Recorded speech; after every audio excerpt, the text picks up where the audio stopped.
when we were asked about our favorite breakfast meal? I do, and it made me instantly crave stuffed French toast with strawberries and butter with the side of bacon, sunny side up eggs, and hash browns. Yeah, I eat a lot. Breakfast is my favorite meal of the day for two reasons. One being that it's breakfast food, and who doesn't like breakfast? And the other being that breakfast reminds me of Saturday mornings with my dad. I've been getting breakfast with my dad for as long as I can remember. And over time, our lives have changed drastically, but somehow we've kept our tradition alive. Many of us own a bike that we leave outside and every once in a while ride. My dad, he owns 7 bikes, 2 custom-made that probably cost more than my college tuition. So of course, all 3 of his children grew up riding bikes around the neighborhood.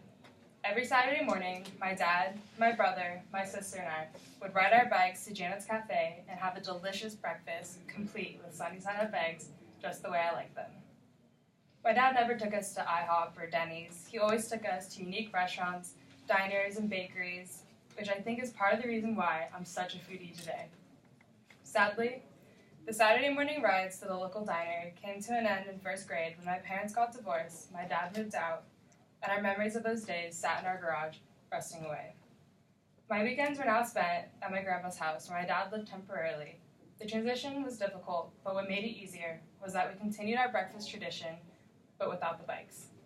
Being the youngest, my siblings eventually became too preoccupied with their social lives, getting into college, and most of all, sleeping in on Saturday mornings. My dad eventually remarried and moved 30 minutes north from my mom's house. My stepmom and I did not get along. The years my dad spent with her were probably the years where we began to not go to breakfast as often. My dad and my stepmother moved to a better school district, but he got divorced again my junior year.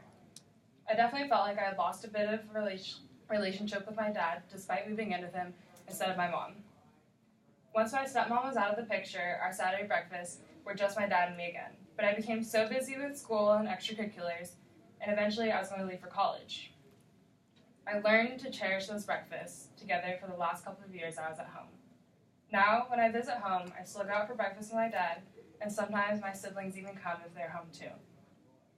I'll never be mad when my dad wakes me up at 7:30 in the morning telling me that we have to get eggs and bacon, because I've realized the importance of this tradition. Our lives are continuously changing as we grow older, but keeping tradition alive in any way possible keeps it constant and reminds us of the memories that we hope to hold on to for the rest of our lives.